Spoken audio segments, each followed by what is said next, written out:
Through trials and tribulations, you have prevailed. The spirit is unbreakable, never derailed. With a rich heritage and culture and grace, Liberia, you are the land we embrace.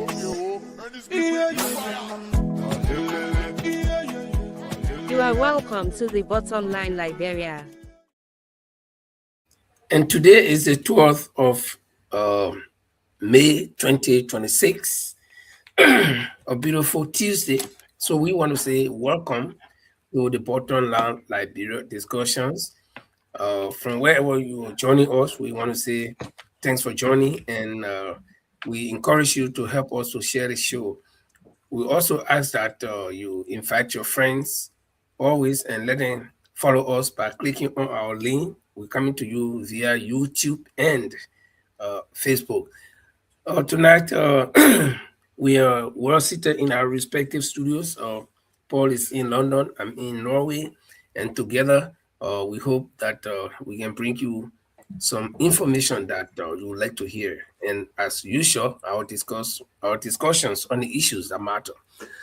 So welcome, Paul, and good evening. How are you? Good evening, Linfa, and good evening to our audience. The Lord Cholope is doing extremely well, and I just want to say thanks to the Almighty to be among the living. It's good to be in paradise, and being the friend of King Charles. Yeah, I'm good, my brother. Good to see you. Yeah, you know, sometimes I envy you when you are the friend of the king. You know, it's a privilege, very big privilege that a lot of people do not have. Yeah, I've been friend of president before though, but you know that was a long time. So I imagine what you go through sometimes. But I mean, it's good to be here, Paul, like you said, and to all of our listeners, probably you would like to just give them some short, quick word, and then we can do some other things. Right. Yeah.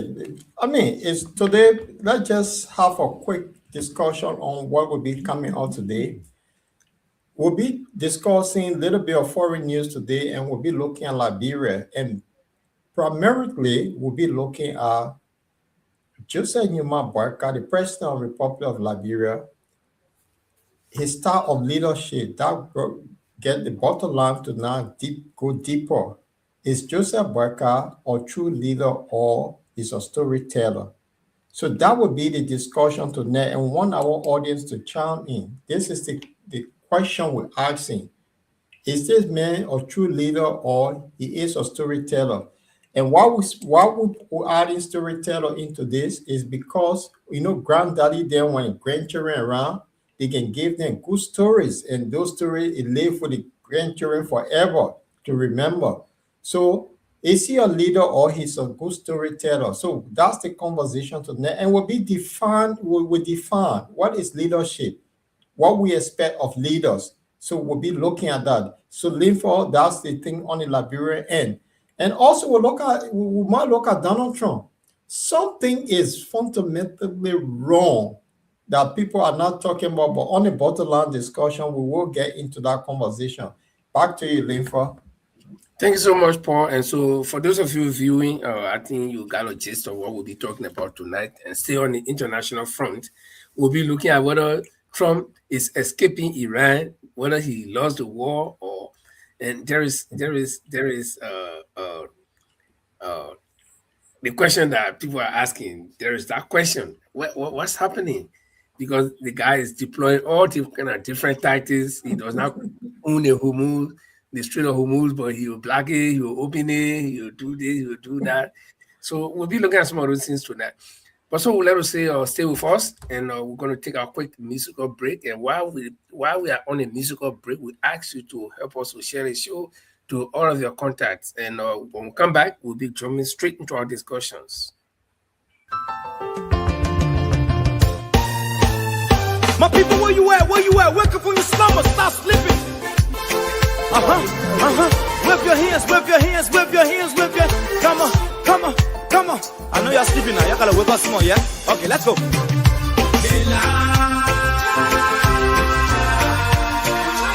people who us, the people lie to us, the government betray us, so much. I said they lie. The people who us, the people lie to us, the government betray us.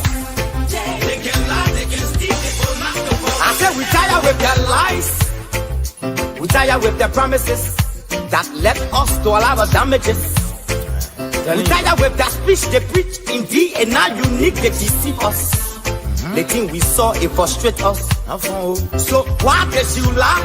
Why did you steal? Why did you allow the citizens to beat? You see, we just tell you that why we voted you. But you screw us, you screw us, you use us and later on abuse us. So why? The government should lie. Why? But that's the question that we ask. They lie.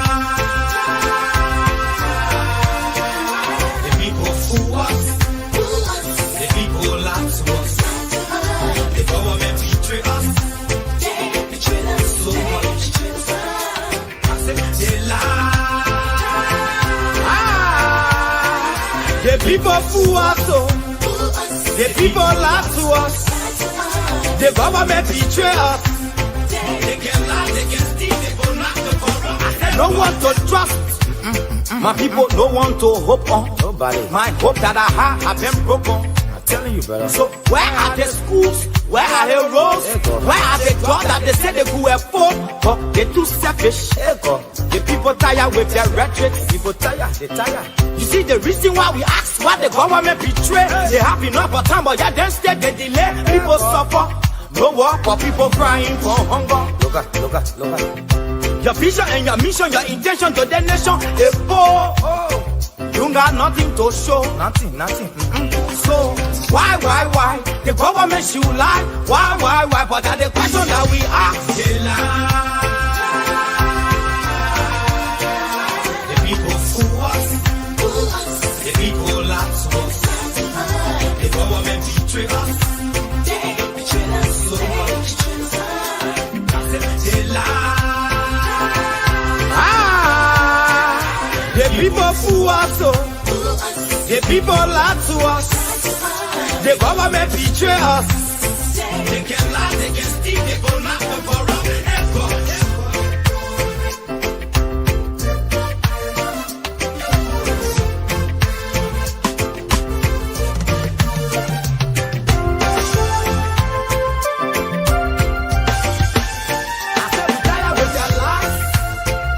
We tired with their promises that led us to all our damages. We tired with that speech they preach indeed, and now unique they deceive us. The thing we saw, it frustrate us.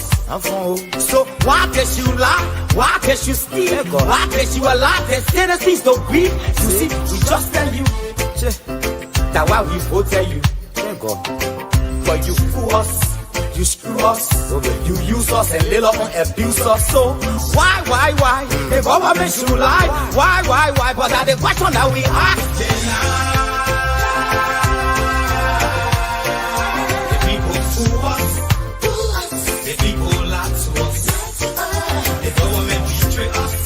They betray us so much. I said they lie.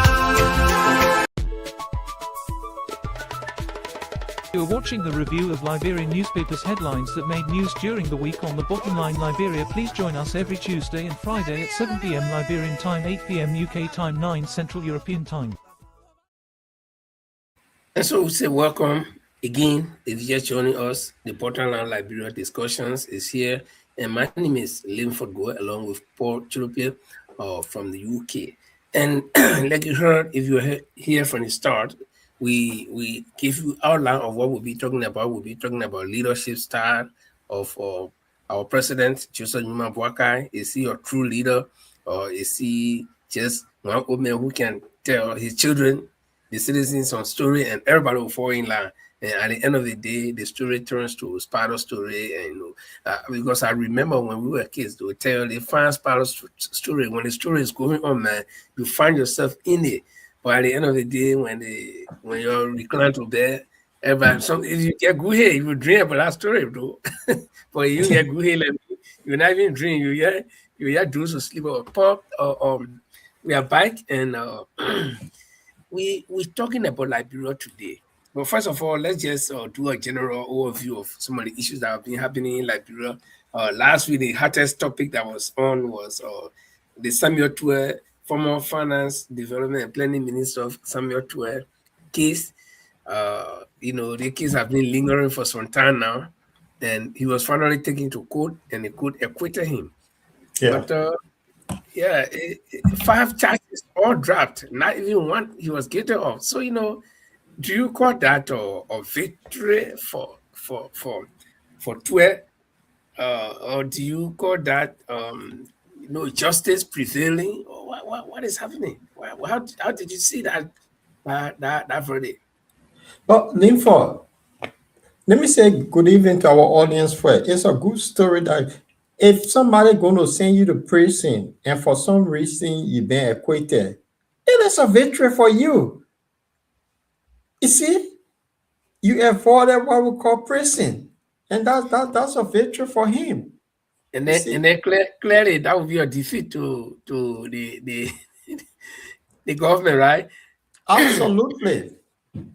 Absolutely. It is a defeat to the government, and that's the truth. Yeah. So it is a defeat. So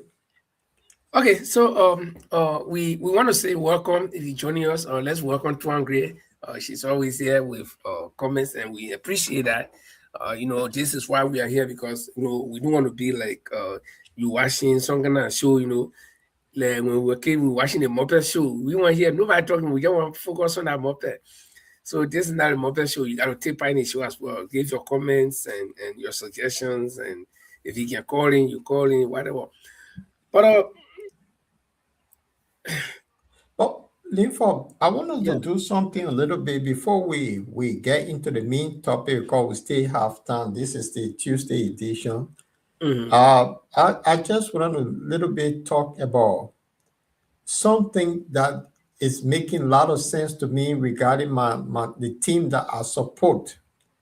For those of you that follow football in the United Kingdom, it's like a religion.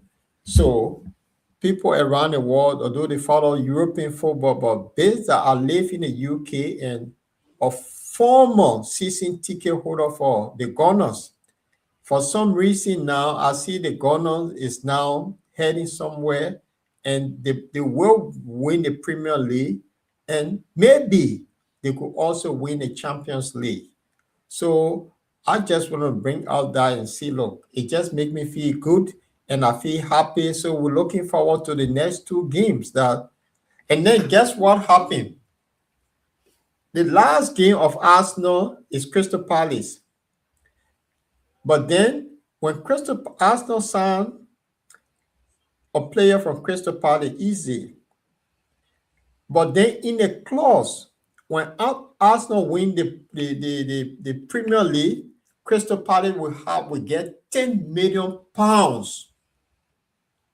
And their last game is Crystal Palace.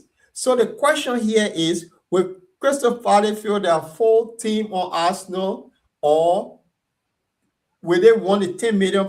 Because £10 million is in a clause. If Arsenal win the Premier League, they get £10 million extra for selling one of their players to Arsenal. So this is the question that people are asking now. Will Crystal Palace put on a full squad, or will they go for the £10 million? Linford, if you are in a situation like that, what will you do? See, I think that question. No, that question is a bit tricky, because I think the game plays by rules, or the games play by rule. So the rules must be followed. you, in as much as you got 10 million pounds, in the pot already, it could be possible if Arsenal wins. You can go and blatantly, or openly do something for, I think, the FA to suspect that you're not playing simply because you want Arsenal to win. So they will play. Trust me, they will play. Crystal Palace will play. But what they wouldn't do is they wouldn't create goals. They will play. Trust me, Arsenal will have to beat them convincingly. You see, they will not do anything funny because they will be charged for that too. Okay, so it would be that if they sell again to Arsenal, and then, I mean, I just put in the ordinary daily the stricter way sell the game. Yeah. Yeah, and then Arsenal wins, and they got security on the field, they got everything, they got a camera, this and they get VAR also. They'll review all of those results, and when they found out that they were doing something funny, so they didn't want to be caught in that kind of situation, but they will play. What I think they wouldn't do is to create goal. There's a way you can play the team. You can play the team. You go in a goal almost, then you start dribbling, all kinds of things. You can shoot. So but again, we can't No, but preempt. then what they could do, they don't Mhm. have to put their full strength team on, because after that game, I think that the following week they also have the UEFA Conference Champion. Crystal Palace now is going for the title, in the final. Okay. So Yeah, yeah. they They, could they prove also they themselves to be could that good players. exactly. So this is the argument here. Will they 1 million or put their full strength, because they get not they already survive in the Premier League. So now they want to win the European Conference League. So after Arsenal game, the week that will be their final. So 10 million pounds is waiting when Arsenal win the Premier League for Crystal Palace, and Crystal Palace so this is the thing that people are saying now, because of the money factor involved, and Crystal Palace also have another game to play. They got a final, so they want to win that trophy. So what they tend to do, they may end up putting a weaker team or Arsenal.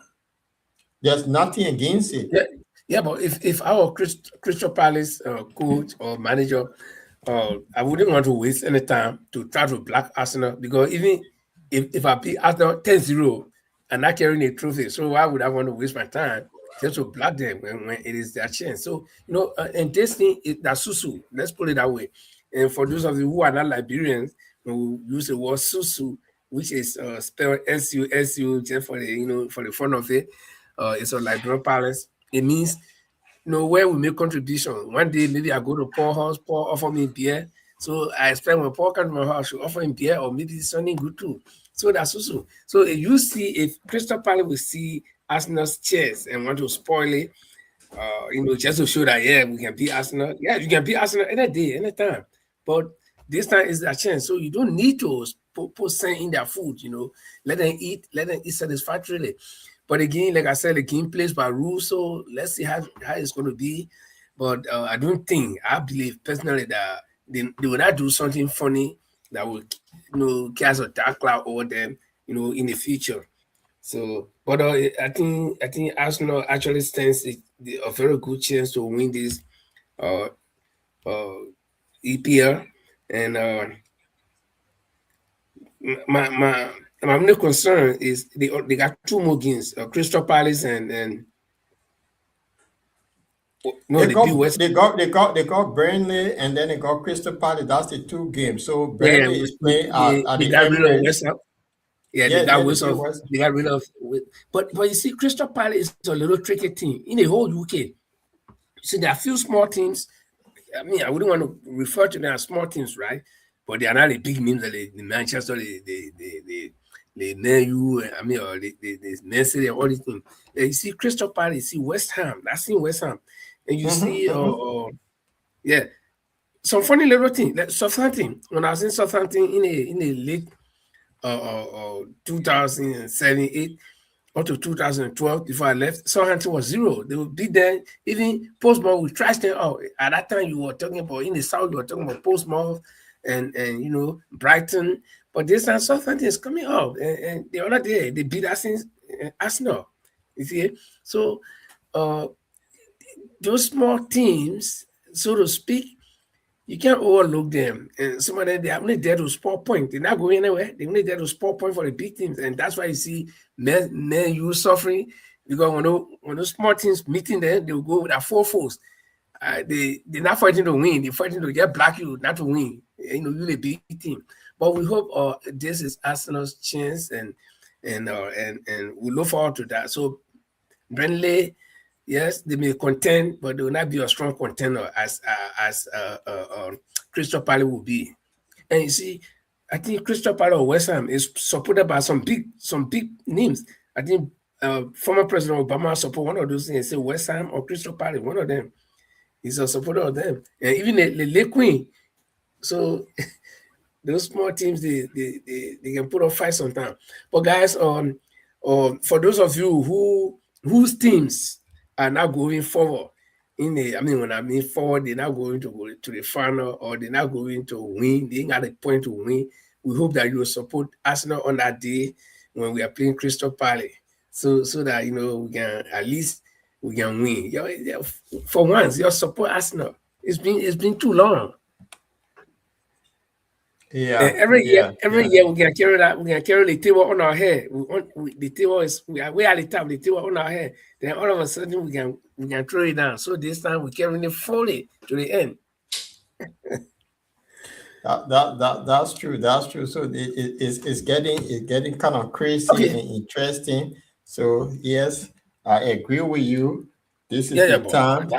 But that's the meat of the game. Let me tell you one thing. When I remember a long time ago when Sir Ferguson was with Man U, everything was Man U. They had all the Google players, the David Beckham, and all the Google guys were on, So it was becoming like, everybody will expect that, it's Man U. So there gotta be some kind of competition in the games. When other teams play, they got to put us on strength too, so that makes it fun instead of one team winning all the time, But okay. Where my interest lies is the UEFA final, because I think we are qualified already. We got two heavy loads on our head right now, and one of them, the Guinea fowl, they can lay egg one place, or the egg can lay one place and divide it. So when something happened to the other one, we still get something somewhere. So we can lose all two top titles, man. We gotta win one of them. Yeah. So this is where I can hope, and I hope we'll do our best. And we shouldn't be complacent for now that we've gone to final in the UEFA. We should really be we should really be focused on the game. But guys, if you get joining, we will be starting the actual discussions in a couple of minutes. But we want to play this information for you, so that for those of you who have not heard it, that you can be aware that the Bottomline Liberia discussion is putting out some very meaningful programs in the coming months and years. Welcome to Your Story, hosted by Francis Manomensa. Join us each episode as we dive deep into the lives of inspiring guests, exploring the challenges and successes that have shaped their journeys. Discover their unique experiences, insights, and the powerful stories that define them. Tune in and be inspired. Coming soon on the Bottomline Liberia.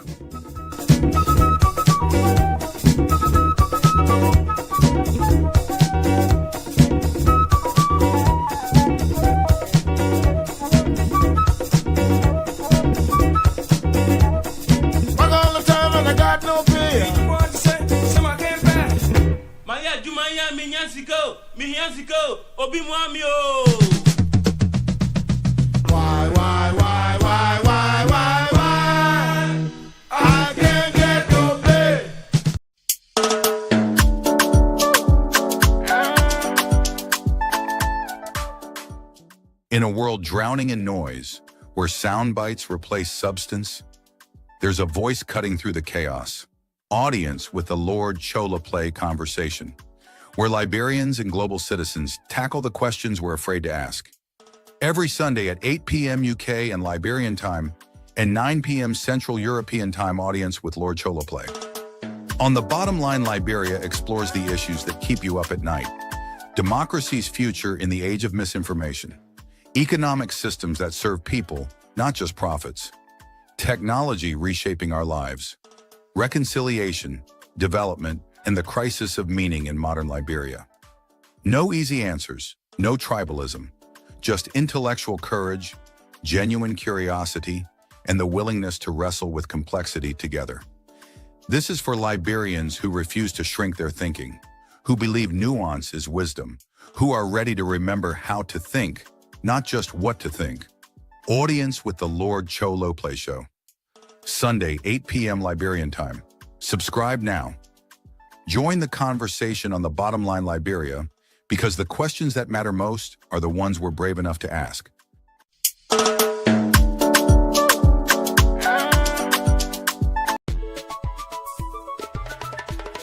You are watching the review of Liberian newspapers headlines that made news during the week on the Bottomline Liberia. Please join us every Tuesday and Friday at 7 p.m. Liberian time, 8 p.m. UK time, 9 Central European time.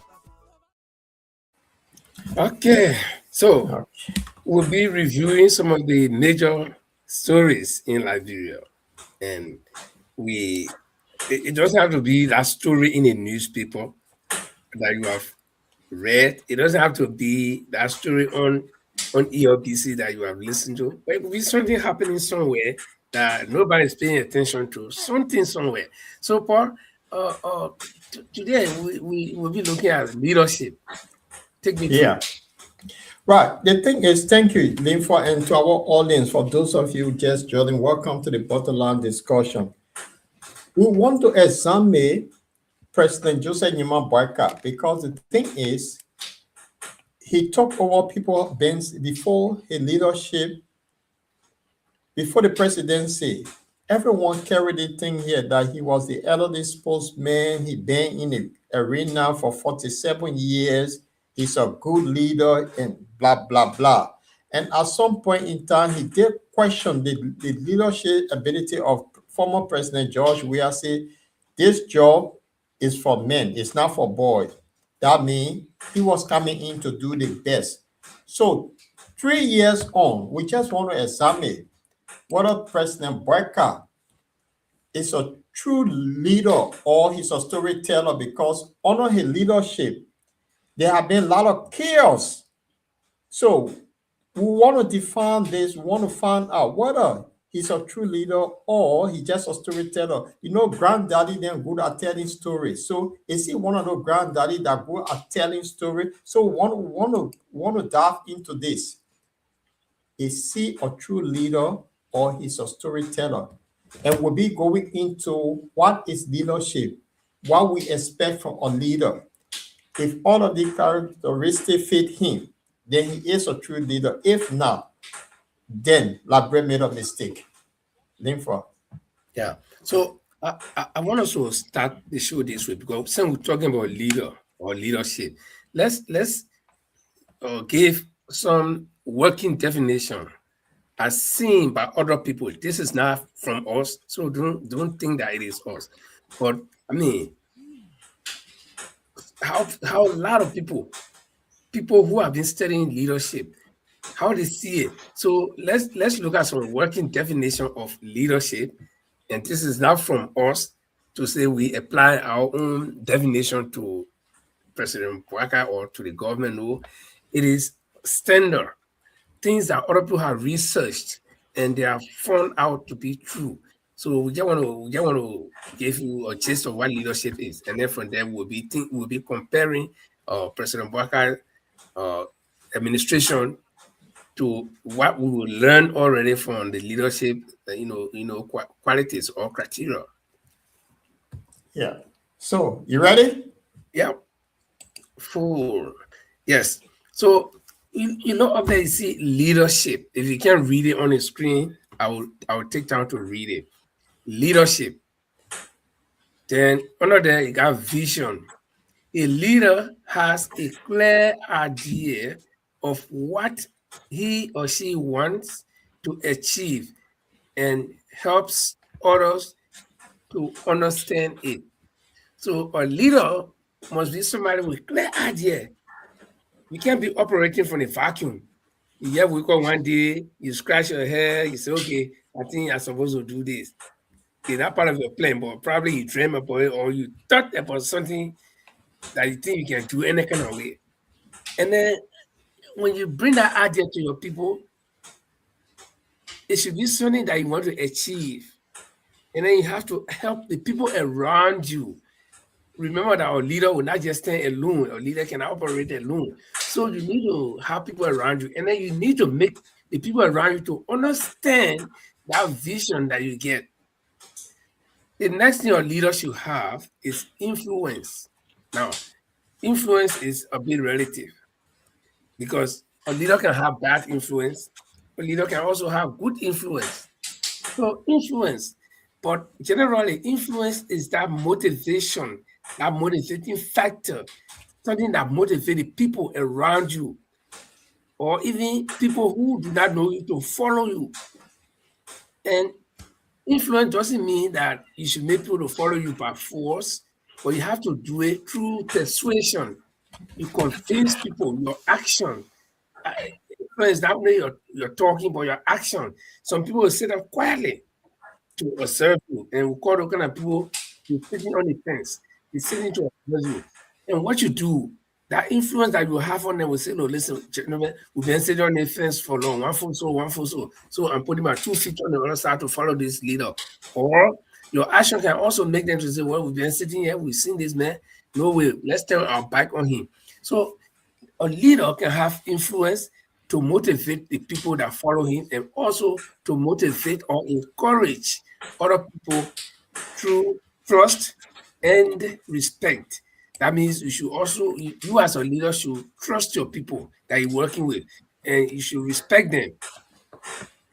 Right. So that's two. So those two, the question here to our audience, we're just asking this question: is President Boyka a true leader or granddaddy or good storyteller? So Linford just went through these two, just this basically vision and the influence.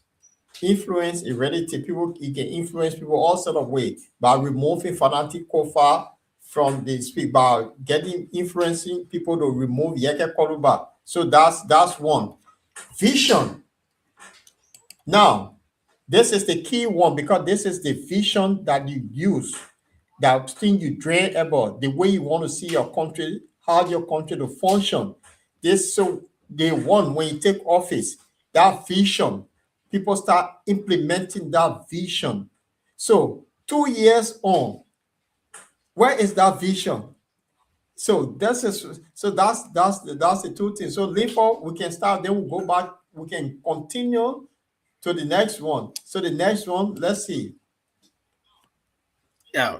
So, okay, yeah, I think we can touch it, and then while we discussing, if anything comes in line with that, then we can also come back to it. We'll always make reference to these key qualities or characteristics of a leader, not only a leader but a good leader.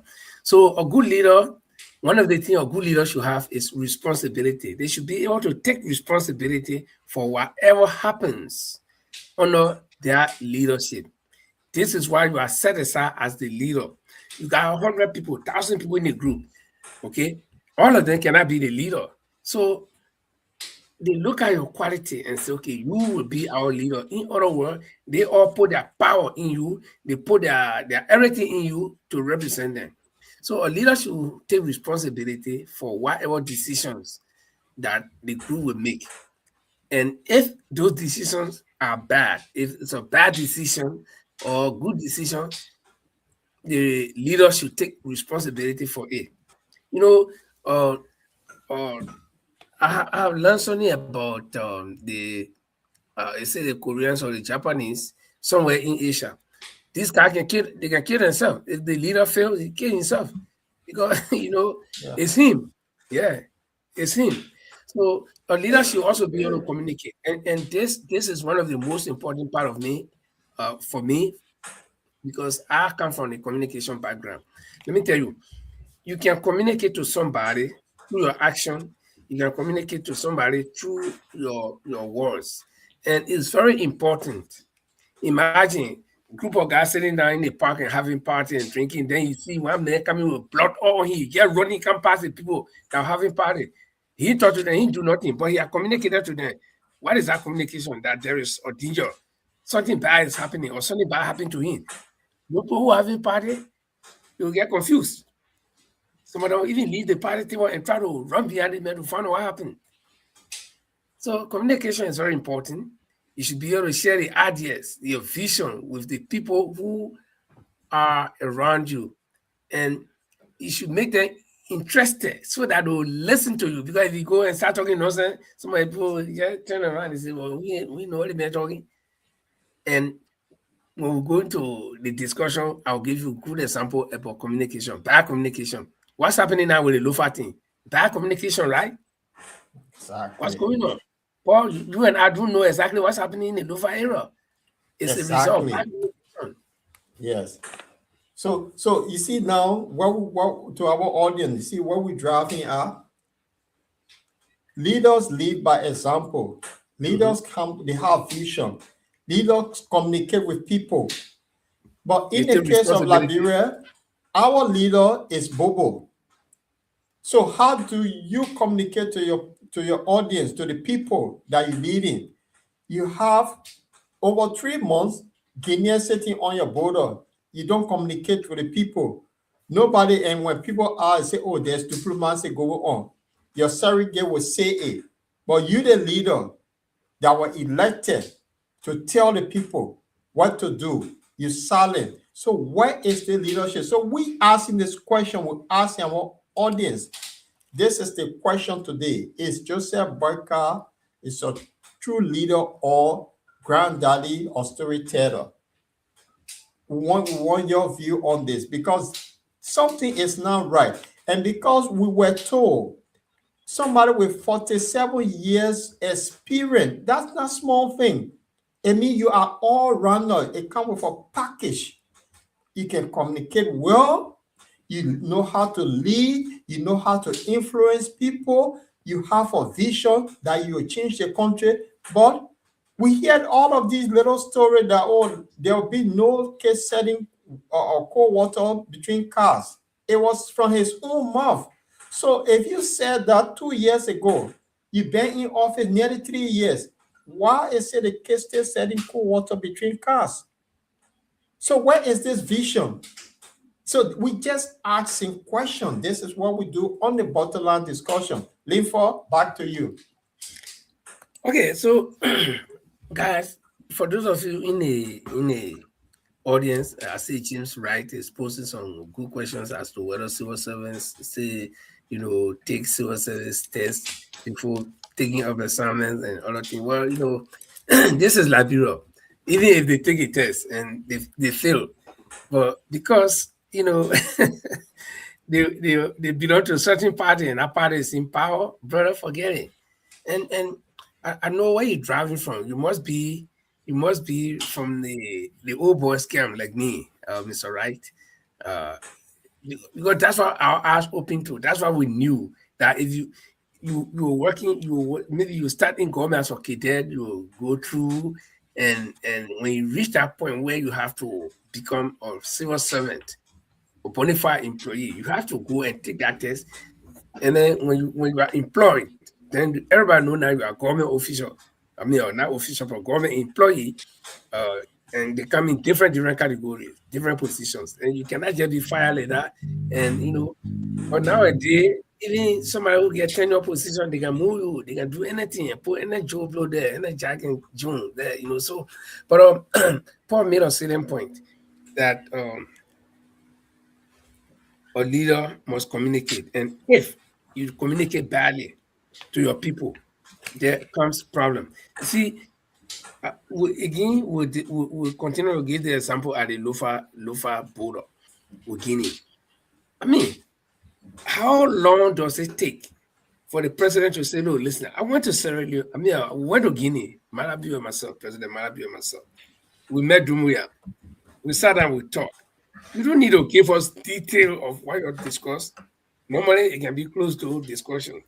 but we reached some agreement, and we are working on that agreement, and pretty soon you'll be hearing from us.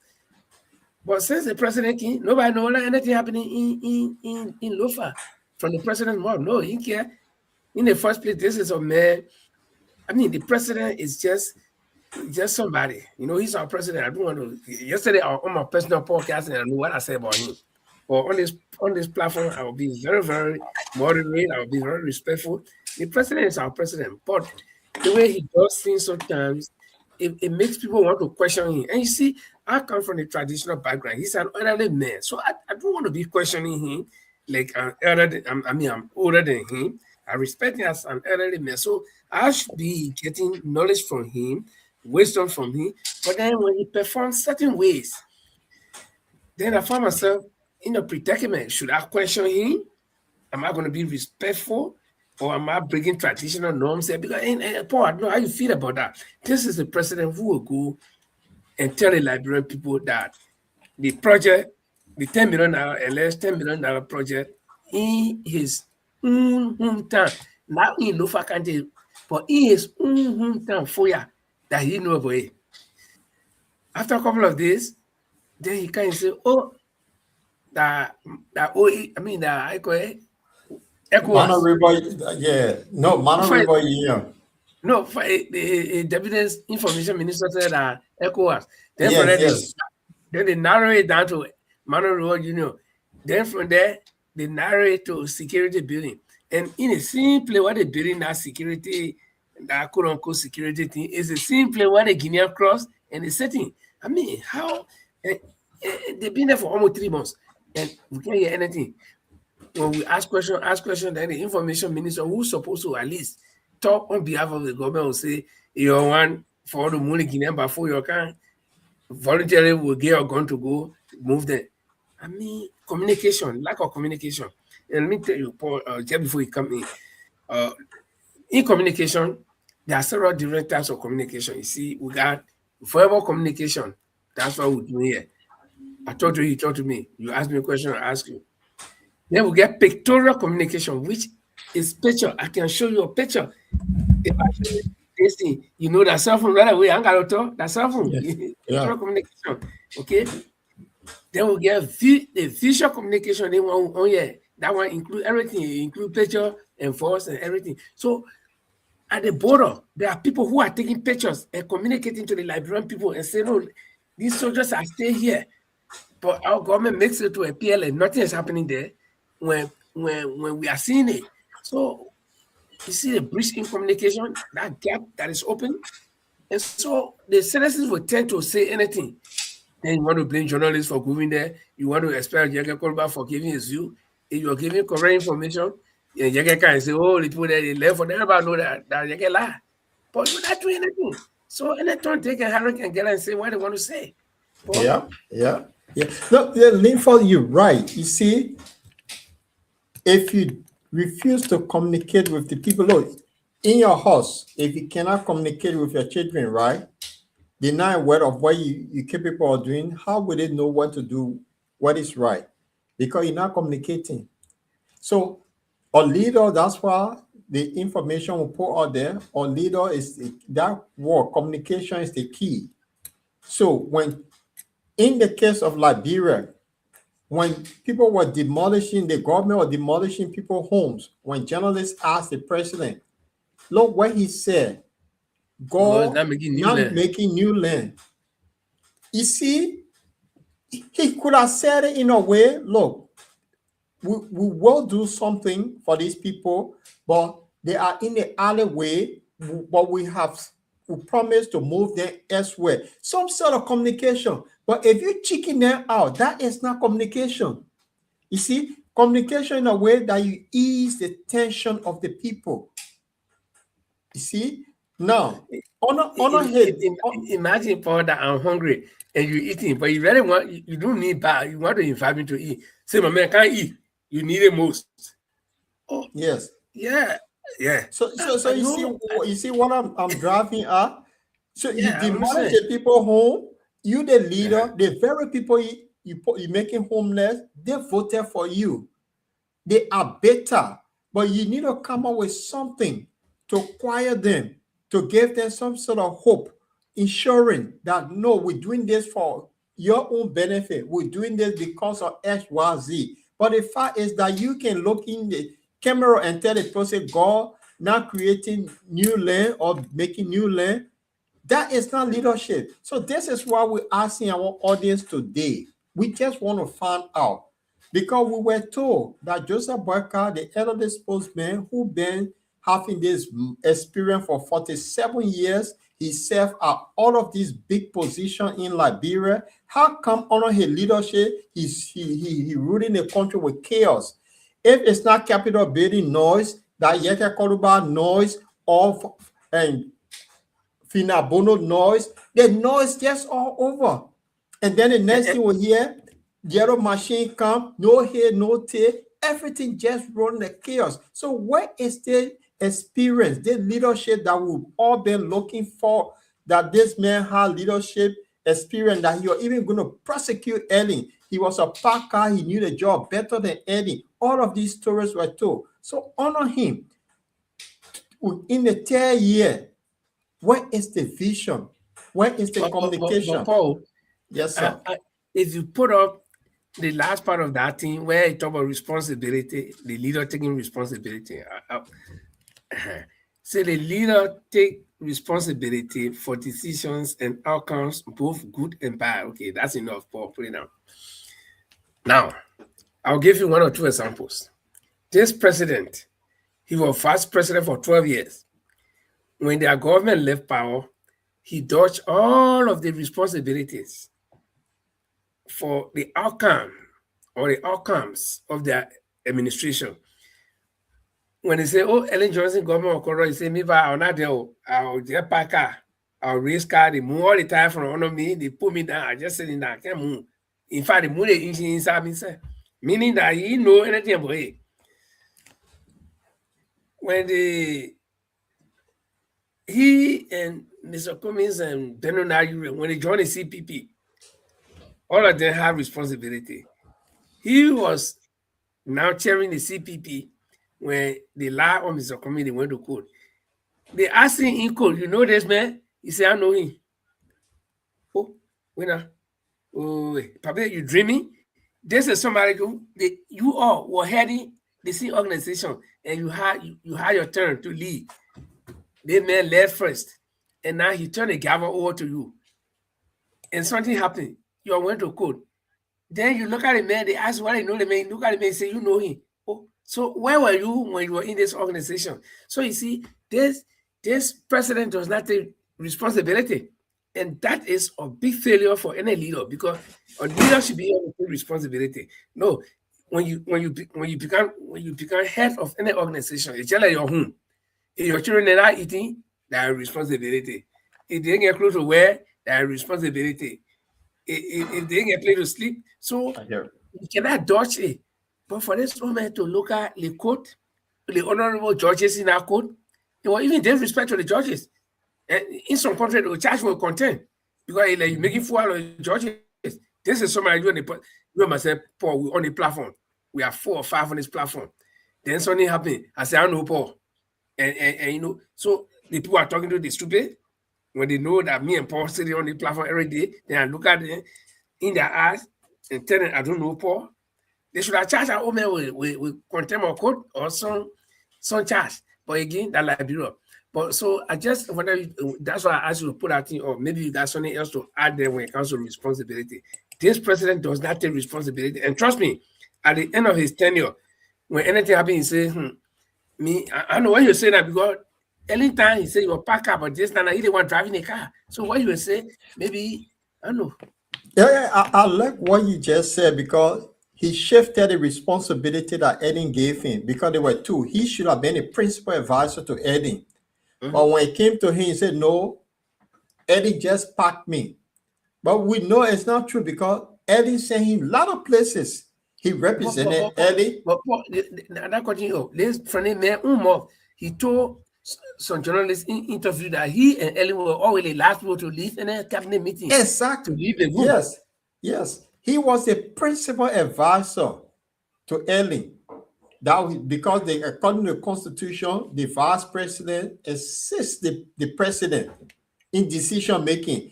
And being elder spokesman, the man who been in government, he served all the position in the country. So he was a good man to advise Ellen. But then when time came, he said, no, Ellen packed me because he didn't want you. Now, another thing is, Ellen government was the most corrupt government. They had the most money after the war. But he said he was not corrupt because when he left, you were not making money. That's why he took loan. So you see the story. So the question here to our audience, it's kind of interesting. We just want to know if Joseph Barker is a true leader or he is a storyteller. So this is the situation. We just finding out. We just want to know this man that was sold to us. And now how come the country he's running is just running on chaos? If Dan Fanatico Father Yeke Koluba, that Fina Bono, that Samuel Tue, the name goes on and on and on non-stop. So where is the experience that he brought to us that we know about? The next thing, he started demolishing people's home. When he thought, he said, God, not making new land. So we just want to know, is he and really talking about demolition? Yeah. Today at the Dupo Road, there was massive demolition again, somewhere around the Dupo Road Junction area, I think. And the demolition still goes on in the city in the face of hardship. But the thing that somebody will want to find out is, we're in the face of these demolitions. I mean, just breaking down homes. Yeah, it sounds good. Oh yeah, that development. Oh, those countries that you're living, you're talking, the people have to do. No, in Norway, we don't have good roads, but we are the best road builders. Norway, the engineers in Norway, they are the best road builders and tunnel builders, but we don't have good roads. You know why? Because the country is mountainous. So mountains everywhere. So they had to build road there. But the program meeting that road. So, and then the farmers saying that's also Rocky Mountain, the farmers, they got their farms. So from a town here to the next town, we got a European highway. But the European highway, if you see it, that the E6, or E16, you see some places so small. Why? Because the farmers get a farm there, and that's the only place, small level area where they can make a farm. So the government to want to build road there, the farmers say, no, we can't make it. Okay, we're not moving. And the government will not force them. So in other words, the government wants to do development, but they also look at the interests of the farm of the citizens. I'm not saying that they can't demolish, especially when you are in the alleyway. But there's a way to do it and compensate the people. So some of the farmers will say, okay, say you want to make a road bigger, it's all of us interest, but then I got my farmhouse here, I get my everything, my this, my that, can you compensate me? The government will do it. Because the farmers, they are of high priority in this country. You see, so the government not just go and bring the bulldozer and say, "Oh, bring down our farmhouse. We go in, we bring development." No, you don't do it like that. Okay, so most of our road you see the curve, just like snake. Our road go like that because they dodging that man little farm that is surviving on, because that's the only place you can make a farm. Then they find the road on the other side, on the side of the mountain and things like that. But I think if that Liberia, though, you go and bulldoze all the people farm, they say we're developing. And I don't understand how that becomes development when you are hurting the feelings of the same citizens that are supposed to be voting for you. Yeah, Paul. Yeah, it's quite interesting. See, this is what we see. He came to, now listen to the word they use. He came to rescue. The country has collapsed. Honor George Weah, according to him, he came to rescue. So if you kind of rescue people, everything you do, you have to do it by steps. If people in the alleyway, to remove them, you mean you got to build home somewhere because you came to rescue. You don't just break their homes because what? The government of Liberia refused to cater for the needs of the people, for its citizens. And that's the truth. So in the country, you get 98% of the people unemployed. So everybody, they're looking for little thing here there to survive. So if you have 98% of the population unemployed, somebody selling chewing gum for survival, somebody got to climb coconut tree every day for survival, and there's nowhere to live. they find little spot or government spot where they say it's a government land, the alleyway, and put a zinc hut. After 30 years, that person being on our land, they are squatters. You don't just move them, although it's good. So to remove them, you have to build something somewhere else. That's when a true leader comes in. You know, I don't want to forget a point. Let me just add more into what you're talking. You know, I hear people say, "Oh, but the people say now government land this and that." Now, listen. What is the responsibility of the government to its citizens? Protection, good health, good education, and care, general care as a whole for your citizens. Now, so if this is government land, and I, as a citizen, I didn't have anywhere to live in the past, and I managed to squat, and then the government wants to take this place. Generally, the government should be taking care of we the citizens. That's why we pay taxes. That's why the mineral resources in the country belongs to all of us.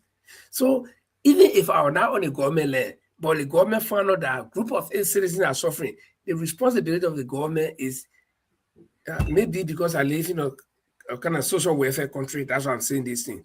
Because we got law in the country. It's not on the book. It's not on the book, but we know it's there because we practice it. Nobody's supposed to be hungry and die of hunger in this country. Go to the damn supermarket. So, take you're talking about social welfare. I want to take you back. When we were kids in Liberia, we went to government school free. Our parents only bought uniform and book, right? Yes. When we got seriously ill, we went to JFK free. So you're talking about social welfare. That government at the time, they cater for the people. Although things were hard, but they cater for the people. So compared to now, imagine we only had at the time when we were kids, that were Bone Mines, Lamco, and Gurich. There are a few places, concession area, Firestone. So, and then if you go to the what we call the Somalia Drive to the what they call Ghana's-Ville, there were a lot of little jobs around there. Now it's called the Japanese Freeway. The Japanese Freeway, where you have back then you have the matches factory, the biscuit factory, shoes factory. The shoe factory, all of the. So there was some sort of employment somewhere that people. And where in Maryland they have sugar factory? Exactly, Mexico. There was employment somewhere that people don't have to rely on government jobs. So you see that group, they look after the citizen, but then how come in this modern age, our own group in Liberia, they only look after the legislatures. You see, and they don't care for the people. So James Wright made a very good statement here, where he said, President Bouakai himself worked for government for years, so he may have gone through the civil service rank and file. I mean, I'm just paraphrasing him.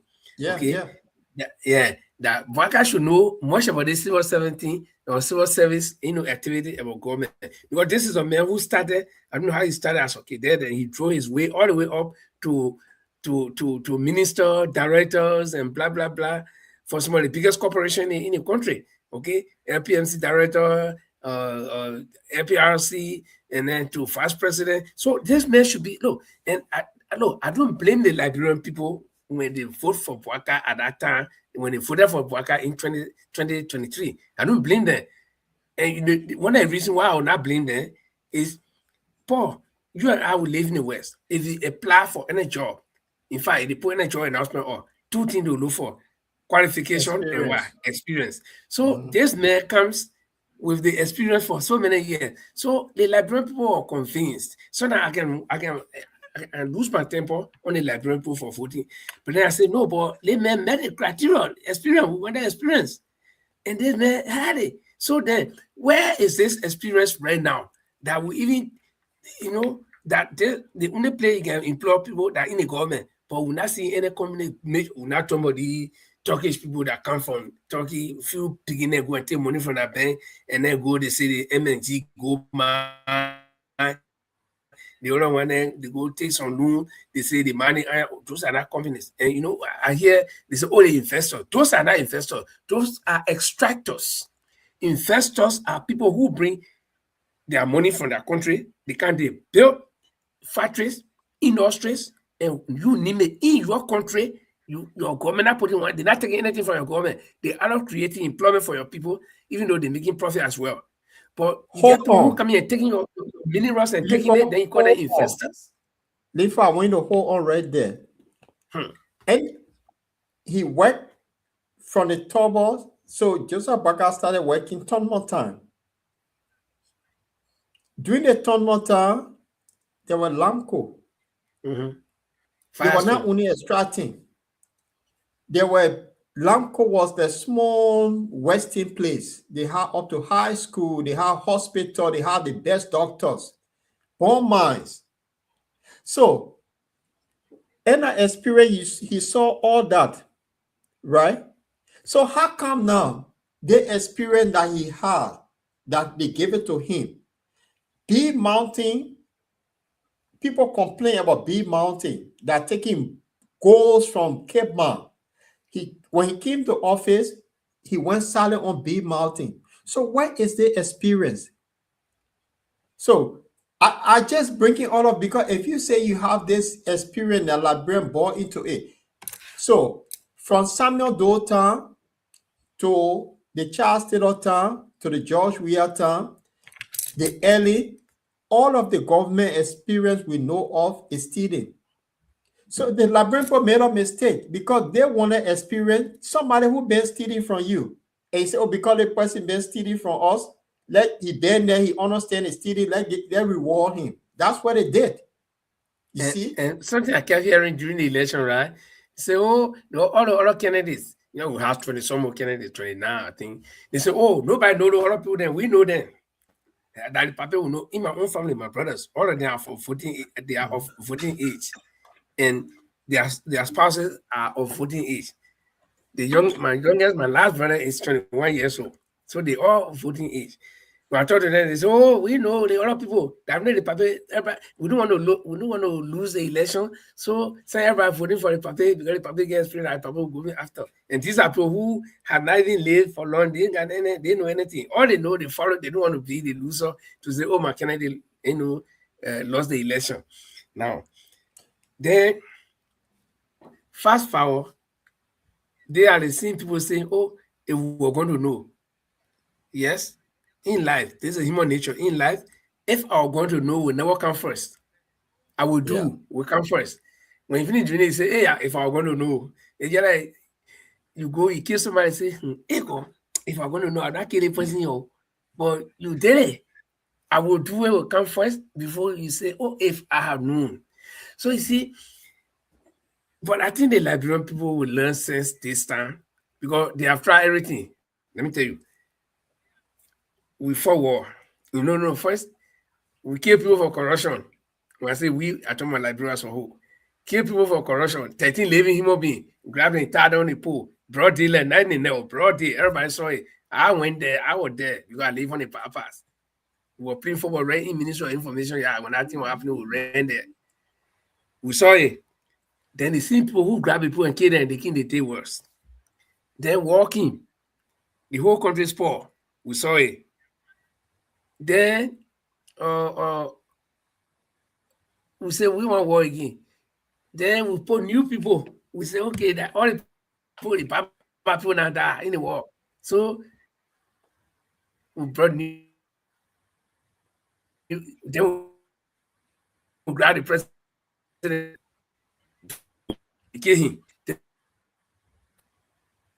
When are we going to learn? And that's why sometimes somebody told me, say, like, bro, problem, just like old car. You buy old car, you're in trouble.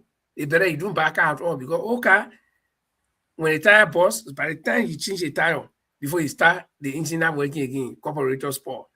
Then you go look for a carburetor, you put it there, the gas and start leaking. So, like, bro, it's like that. We got to. So, if you're joining or want to say welcome, this is important library discussions, and we just don't want to do the talking, the two of us. You can call. Paul will put a number up, or yours is a WhatsApp number, so you can call the WhatsApp. It wouldn't cost you any money. It wouldn't cost you anything. So you can call us and give your input. For because I see like Joseph Contour is from I think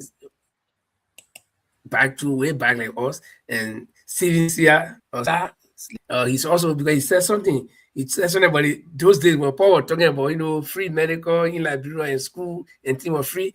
Yes, they should have careful. And I think that was one of the things that encouraged children to go to school those days. You go, they cook that food, they put that oil on it, and I mean, things were Liberia was that rich. Okay. Yeah, Linford is true. I want to. So if you can call us, you can put the number or there's something caught my heart. I just want to bring this up. We're talking about President Barker, leadership style, whether he's a true leader or he's a storyteller. I want us to listen to this thing he had with VOA, the voice of, I think, America.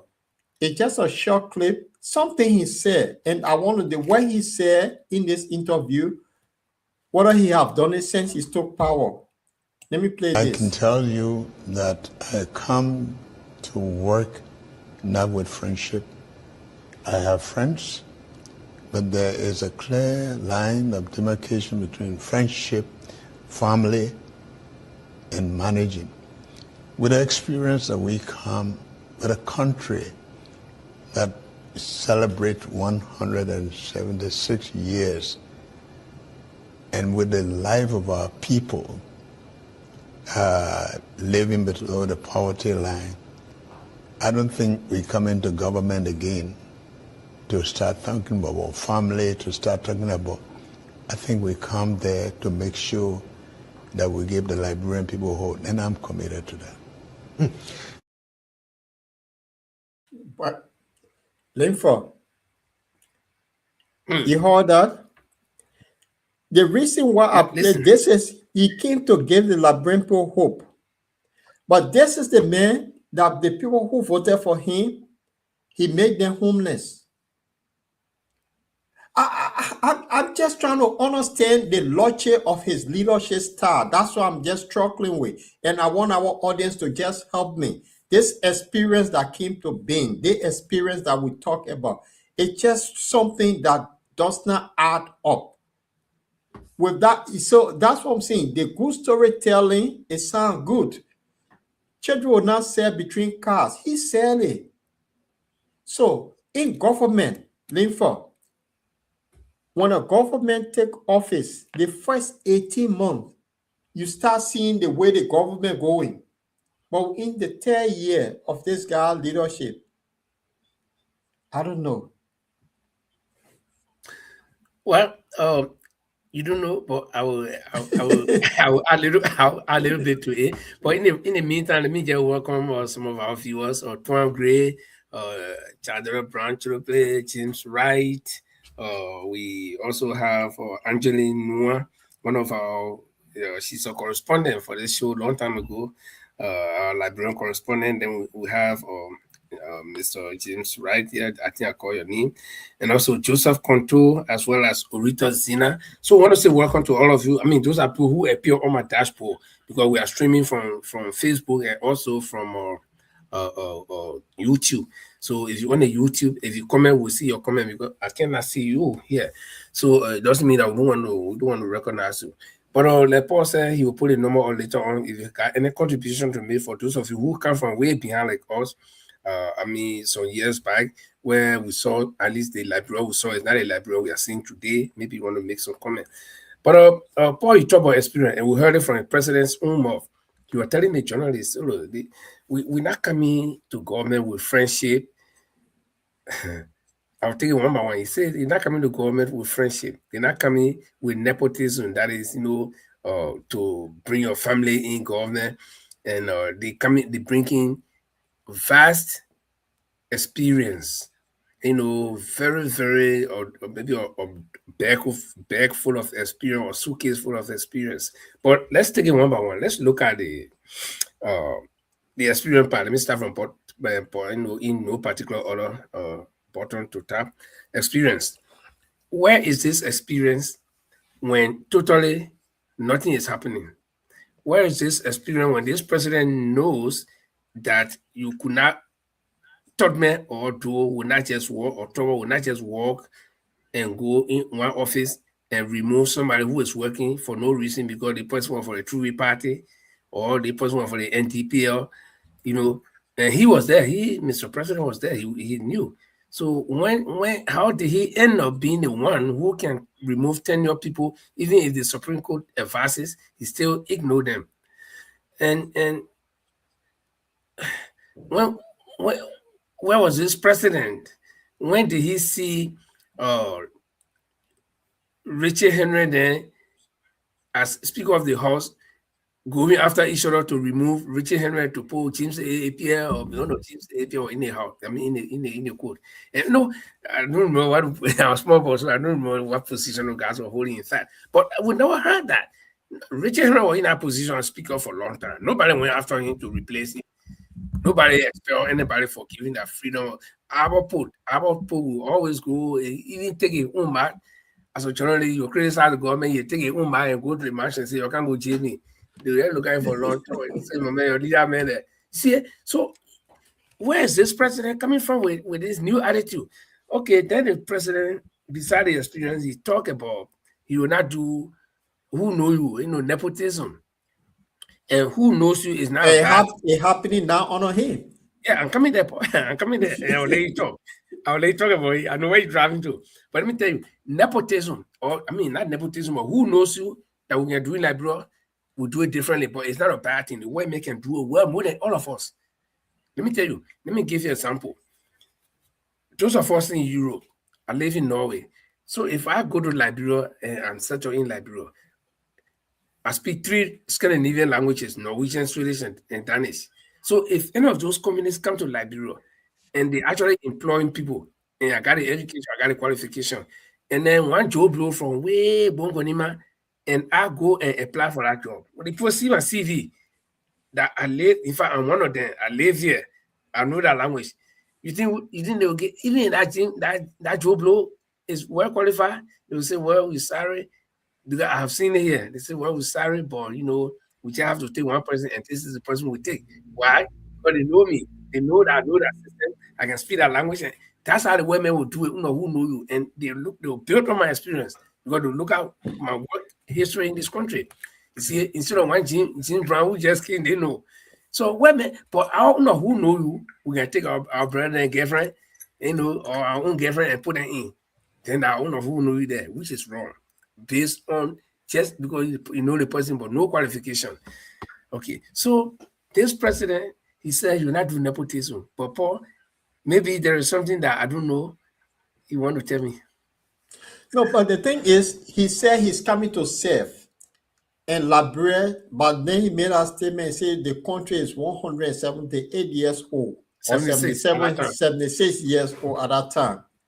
And we cannot be doing things that we are going back or so. The people gave him a job.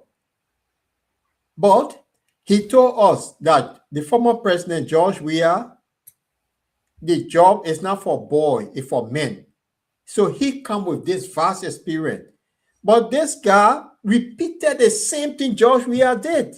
So I'm struggling to understand this man experience that he brought to the table. This man, when he's saying that he's coming to serve.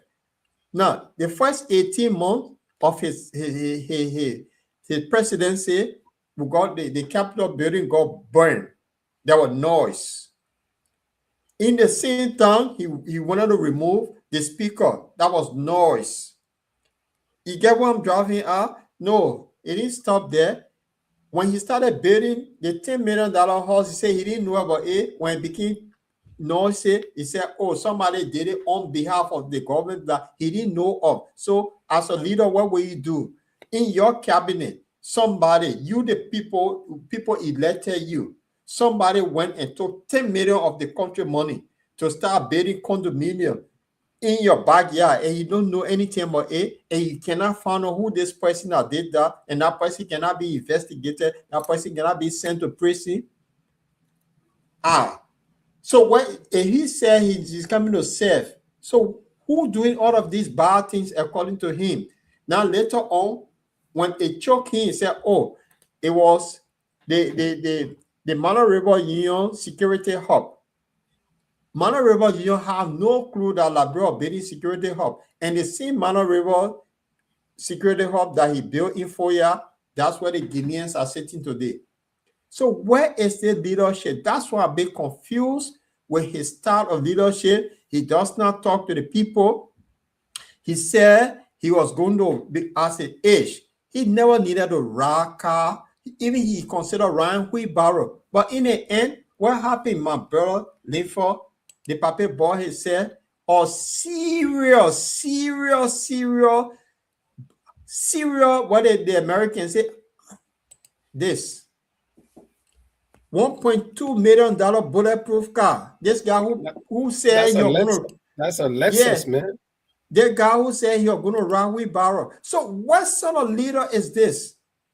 Then the same guy who came say he will rescue the country, he started demolishing people's homes. And when the people asked, but Mr. President, it's your citizen. The cheeky give. God not making new land, so to something with all of yours. He does not care. My brother, we're in trouble.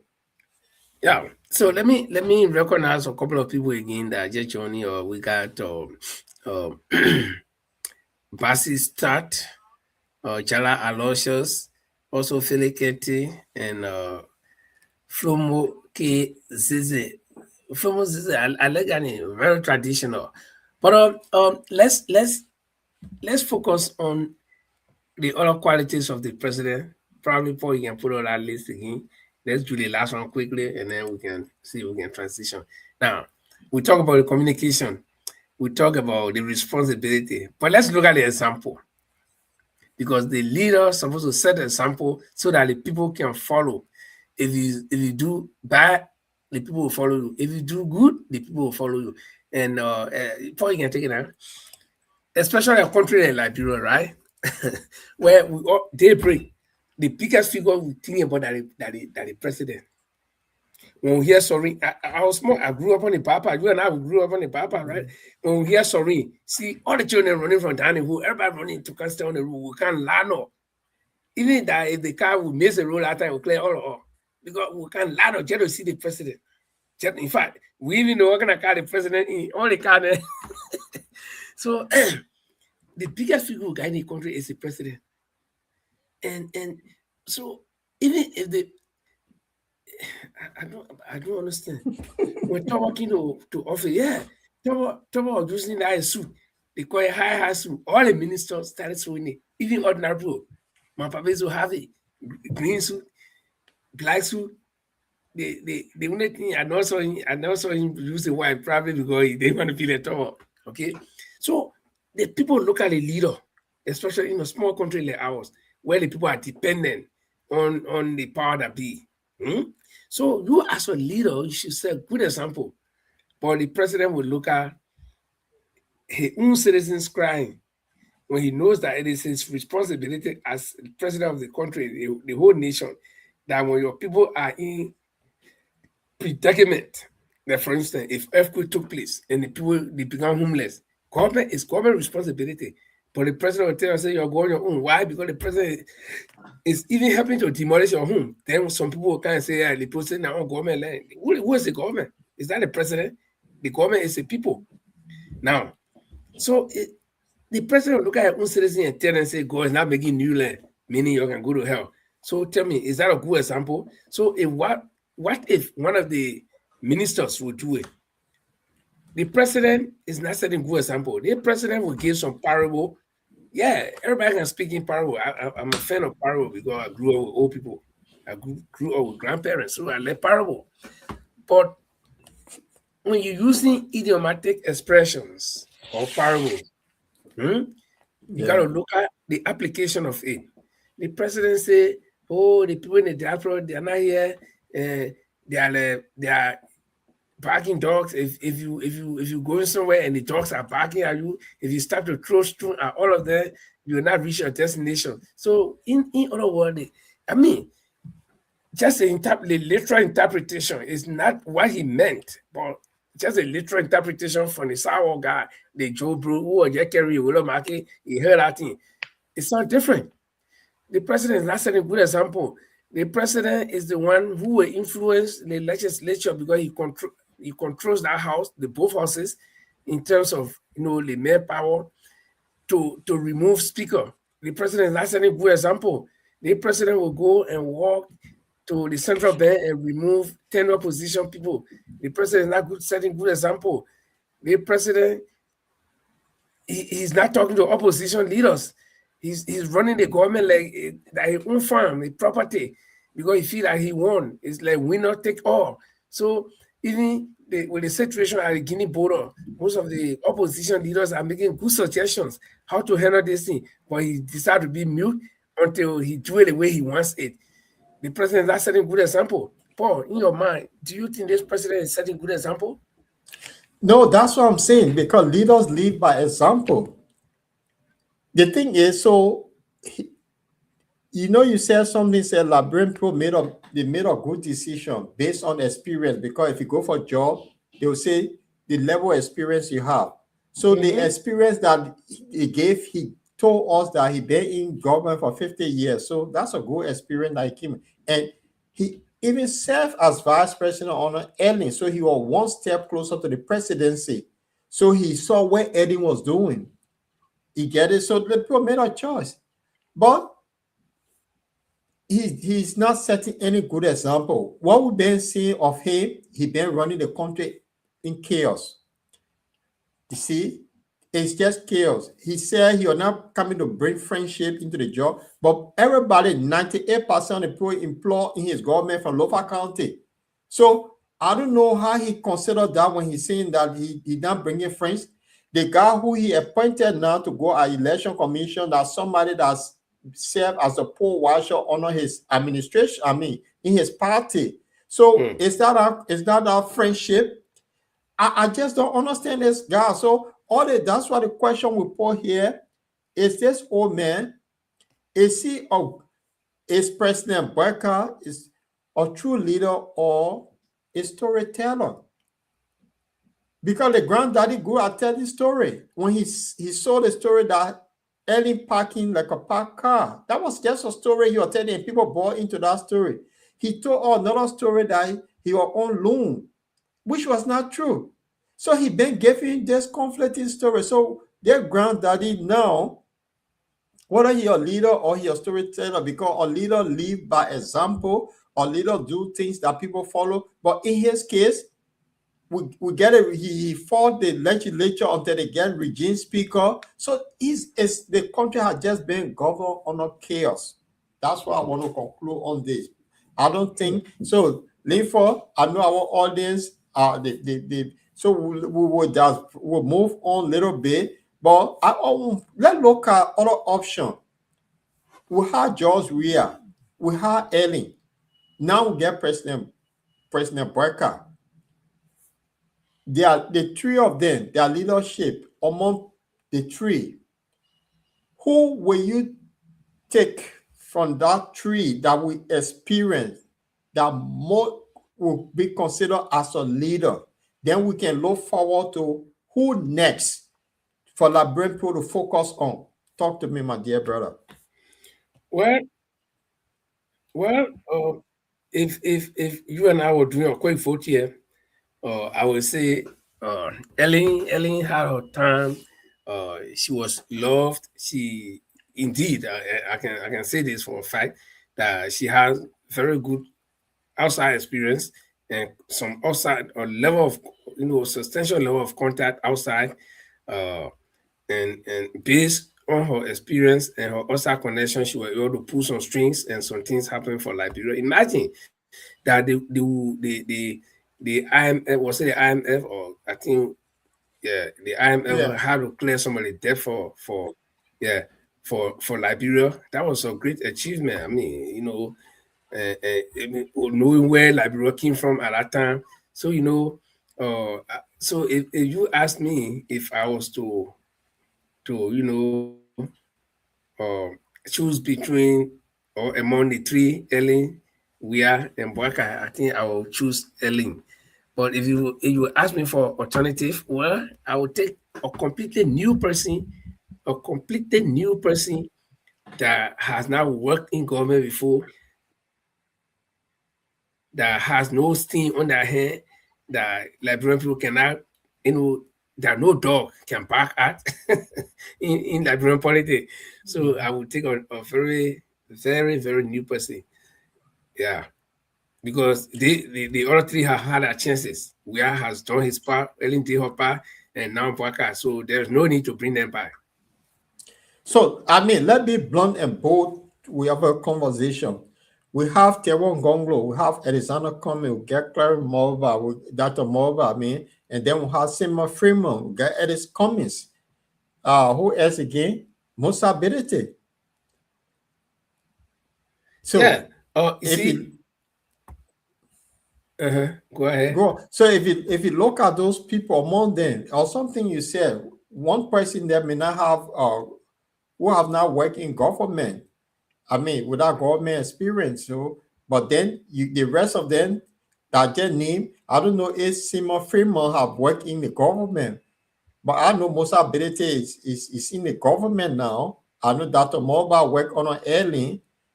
Teron Gonglo worked on an airline. He was one-time minister as well. So, apart from that, our companies have not worked in Liberia government. So, talk to her, then we'll move to the next one. Yeah. So then I will urge the Liberian people that this story about, and I'm not discrediting experience. I'm not saying that experience does not work, but this story about experience should not make the Liberian people to vote for people just based on that. It should be what this person is telling them that I will do. Not you come with spiral story that I have experience. Yeah, you have experience, but putting the experience into practice is another thing. So, but if you have one of those candidates who is telling you, no, listen, you have done this thing so long, you have been doing it the same way, but this time I think we can do it another way. We have a new strategy. Let's follow it. Give that person a chance, because you see, no, let me tell you, you will never know. It's like a beautiful girl in the town, and all the men that come in, and she say no. You will end up. My grandmother used to tell the story. This beautiful girl, she refused all the men. She said she wanted a man with smooth skin, no small scratch, not even on the scratch. Until the people woman went, when you're going to marry the girl, he passed to all the animals that get fine. When he took the animal with the smallest eye, the one with the smooth skin, the everything, the fine leg, when he married again, time for them to go. As we're coming to the Bugume Huna, the Bugume will go, he go give the smooth skin to the Una, then his skin turn rough. He give the eyeball to, all the eyeball. So, before they go reach, she started regretting. So, you got to, the photo, you got to now let people tell you what they will do and test them by that word. Not the monarch can tell you, say, I get experience, and I will not do this. And let me tell you, earlier on, I wanted to say this thing, but it's slim my mind. The same way the Liberian people can say, oh no, we know the other candidate and that one will know. Yeah? Those ones that have been government for long, when you say get experience, and you say they didn't want you know, they also know you. They know what your leg t-shirt during election, your leg cup of rice.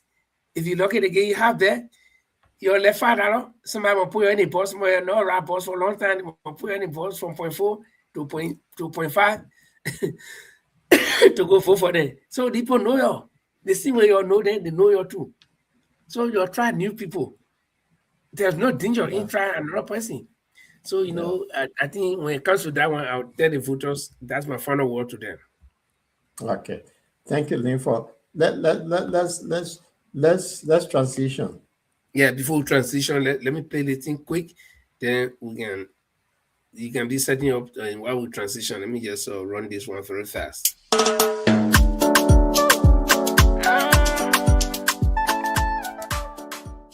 In a world drowning in noise, where sound bites replace substance, there's a voice cutting through the chaos. Audience with the Lord Chola Play conversation, where Liberians and global citizens tackle the questions we're afraid to ask. Every Sunday at 8 p.m. UK and Liberian time, and 9 p.m. Central European time audience with Lord Choloplay. On the Bottom Line, Liberia explores the issues that keep you up at night. Democracy's future in the age of misinformation. Economic systems that serve people, not just profits. Technology reshaping our lives. Reconciliation, development, and the crisis of meaning in modern Liberia. No easy answers, no tribalism, just intellectual courage, genuine curiosity, and the willingness to wrestle with complexity together.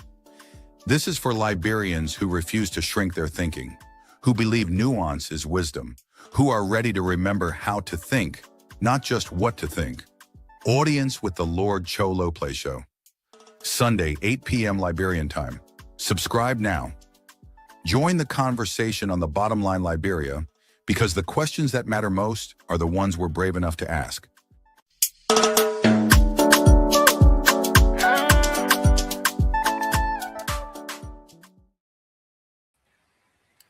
Welcome back. This is the Bottomline Liberia discussions, and I'm in Norway. The name is Linford Goer, and Paul, the Lord Choloplay, is in the United Kingdom, London to be specific, and he's a friend of King Charles. Absolutely, the friend of King Charles. Wait, so how they call? Because you see, in your royal family, they get different names. They get the Dukes of Essex, the Dukes of Wales, or the Princess of Wales, and this and that. So the friends of King Charles, how they call them? What are they? That's what they call the Lord. See, see, the friend of King Charles sit in the House of Law and help with the magistrate government to make decision. See, okay. Yeah, because so I've been confused. They look at the other one they call him Dukes of Edinburgh. So those places, say for example, Edinburgh, that's in Scotland, that's the capital, right? Mm-hmm. So the Duke of Edinburgh is the head of that place. Then the Prince of Wales is another place. Wales, because the United Kingdom is composed of four countries put together, make it the United Kingdom. Northern Ireland, Scotland, Wales, and England. So the Prince of Wales is the head from the royal side as the head of Wales. Okay. Yeah. So the Duke of Edinburgh, that's the head. So that's how it also. So you have the voices of this place, of that place. So maybe if we have serious government, the British people gave me the title to the Duke of Liberia. So that means maybe Joseph Boyka, when I'm traveling to Liberia, he will come meet me to give me royal welcome. Or Alexander Cummings to give me royal welcome, whoever become the next president. So that would be the title, the Duke of Liberia. See, that means I have a place that, you respect Liberia. Education is not limited to the four corners of the classroom. It's everywhere. I spent 4 years studying in England, but I didn't have that time to really go research this thing. But I also enjoy the titles, when they look at William, they call him the Duke of Edinburgh, and But we are transitioning now, Paul. So what do we look at on the international front? And that's why we had to start a conversation with England with the title and things. Yeah, I think firstly, I just want to say something before we move on the international scene. In the UK, the Labour government, my government, the Labour Party that I support, our prime ministers came to power. They have two parties here. The Conservative, it's three. The Conservative, they get other smaller parties, but there are three main parties. So you have the Conservative, Labour, and the Liberal Democrat. Those are big parties. But the Labour Party is the party for the poor. The Labour Party came to be by working class people. They funded the party. Working class people. So that party have always catered for the poor people. That's why you see, if somebody unemployed, if you hear about the National Health Service of the United Kingdom, it means the hospital is free everywhere. So working class people, they pay taxes, small money. If you're making £5, one p in America, say 1 cent will come from that £5 to go towards the National Health Service. So it's free. You get it? So if you in a area in Liberia, what they call district, here we call it council. They get houses that if you unemployed, you will not be homeless. The government will host you. But at some point when you start working, you pay back. So these are how it's worked. Excuse me.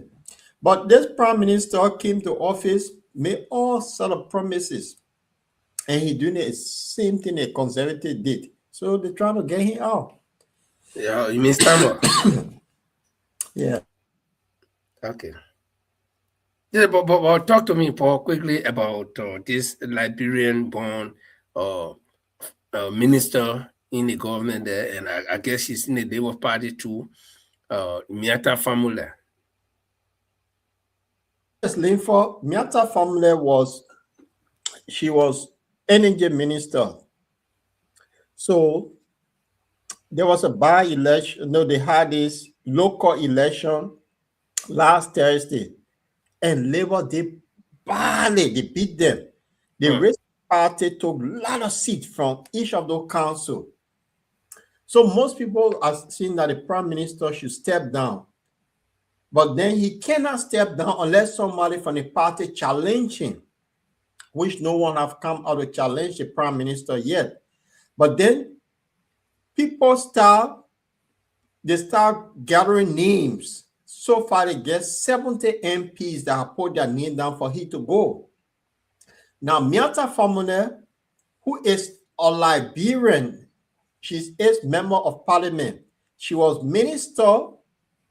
energy minister. So she is the first person to resign from the government. That means if others start resigning, there will be somebody that will challenge the prime minister. And when they challenge it, there will be a leadership contest. And whoever wins will become prime minister. So this is where we're heading. It happened under Theresa May, Boris Johnson, and Liz Truss. If you remember, the one who lasted for just 45 days in office. 45 days. If the people not happy with your leadership, somebody within the party will challenge you. And this is where we're heading. So it's quite interesting. And the way the people think structure here, they keep the opposition, keep the government tools of fire. There's no room for error. The moment you make error, man, they will slaughter you. I used to follow Theresa May and Jeremy Corbyn. Yeah. So there's no room for error. See, if you make small mistake, they will capitalize it. But comparing to our own country, Liberia, the president will make all sort of error. The opposition will keep quiet. Yeah, so no, because you see what's happening to Yeke, and you see what's happening to what they intend to do to what you call him, the former finance minister, Amara Kone. Amara Kone. So you see, this is and Edwin Snow alluded to it. He said this government, even if he says anything in that favor, they want to remove you. Yeah. So everybody kind of like So somebody made a comment here that the government is trying to be like dictatorial government in Liberia because they want to control everything. As a government, you got to leave room for your citizens to. I mean, you get plenty of children, man. You can't put plaza to all of them. Yeah. That's true. So those are the things that are happening in the UK now. Internationally, I came across something recent time. I was a bit shocked. Marco Rubio, the secretary, how do you call it? The foreign secretary, the foreign secretary. He came out with something that last time I was shocked that he was now calling on United Nations to call assembly to address the situation that's happening in Iran. I was shocked, but these are the people that ignore everyone. That they knew what they were going. So let me play this, then we'll go to Donald Trump and close the show. I want our audience to listen to this. I think it's a real test for the UN. right? As a function, as something that functions that can solve global problems. What is the purpose of the UN? The UN was supposed to be a place where you could peacefully resolve global conflict. Right now, you have a country who is unlawfully, criminally, and illegally taking possession of an international waterway and blowing up commercial vessels and putting mines in the water. I don't know if people appreciate like how outrageous this is, how unacceptable it is that any country would fire and try to sink commercial vessels or put mines in the water. Both of these things are illegal. And so we're going to take it to the UN, and we're going to give it another chance to be a forum in which we're not even asking people to like commit troops to the region and help blow up the Iranian boats. All we're asking them to do is to condemn it, to call on Iran to stop blowing ships, to remove these mines, and to allow humanitarian relief to come through because there's humanitarian aid that's trapped. That's it. This is a very modest request. And if you're telling me that the international community and hundreds of countries cannot rally behind that, then I don't know what the utility of the UN system is if it can't even solve something as straightforward as that. And I think to both the Chinese and the Russians, I would argue and have argued that it is in their interest for that resolution to pass and for pressure to be brought on Iran, because it is in their interest not to see international waterways, including the Straits of Hormuz, be closed down and cause economic chaos to dozens and dozens of countries around the world. A cost needs to be imposed on Iran for what they are doing. Otherwise, if they get away with this, guys, if they get away with pulling this thing off without paying a price for it and backing down, you're going to see multiple places around the world where other countries are going to be tempted to do the same. This is unacceptable. Again, I want to reiterate the point. We keep arguing back and forth about the war and the shooting and this and that and the other. These guys have shut down an international waterway. The Straits of Hormuz do not belong to Iran.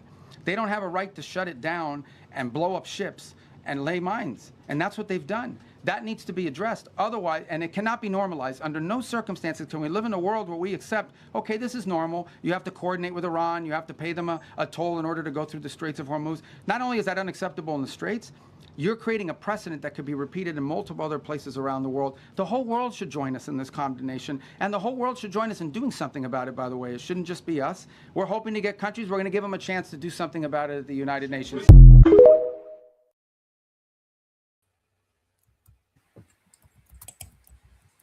Linfa. You remember the United Nations supposed to be a useless organization, according to Donald Trump, that they don't take any kind of lecture from United Nations, that they can do what they want to do. But the little David are just disturbing Goliath. It's funny that Goliath now is calling on the world to talk to condemn what is happening. Linfa talk to me, so we can close the issue because it's quite interesting that people who don't respect anyone, who goes around creating more enemy, talking about these people don't have the right, but you have the right to go and bomb other people. Then the man decided to close the Strait of Hormuz. What's your problem? In the first place, if the Strait of Hormuz is passing through Iran, Iran must have certain nautical miles that belong to them. Okay, and you can't just declare the whole place international water. No, it's not possible. Any water body that exists in a country, that country has certain, like in the UK, and all the water is CISO. They get a Queen's nautical mile.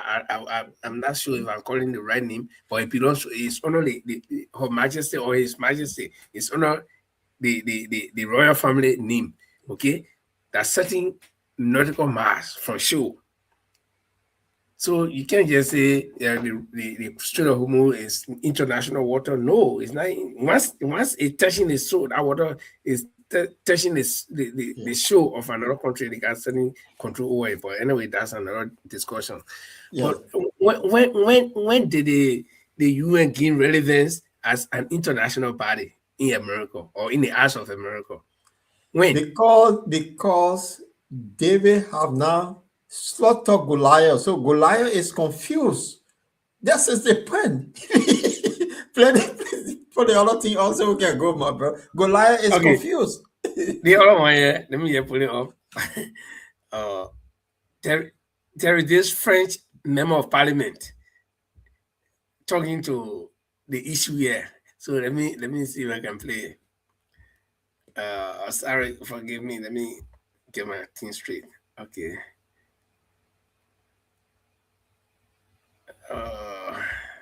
Okay, let's go. happy to hear what the senator from France got to say. And he laid out everything that the whole world basically is thinking right now, including me. And what I've been talking about here. Watch this video. After assembling the most powerful army in the world, failing to win a war against a middle power, causing oil and gas prices to skyrocket, and delivering incoherent speeches, the golfer from Mar-a-Lago shamelessly admits to being stunned by the Iranian response, which was entirely predictable, and now calls for help from his allies whom he was insulting just yesterday. And they reply to him, "You didn't consult anyone, you have no plan, and we have no reason to follow you blindly into the fog." Trump, the only elephant in the world who walks around with his own China shop, now has no choice but between two equally bad options: to withdraw shamefully, pretending, without convincing anyone, that he has achieved his objectives, or to trigger an escalation with results that have been known in advance since Vietnam, Iraq, or Afghanistan. So, you see, this is the final result they have now. You listen to this parliament member from France. He said, you amass your troops. You are the most powerful country in the world. So that's why you believe. You put your troops together without consulting anybody, you move.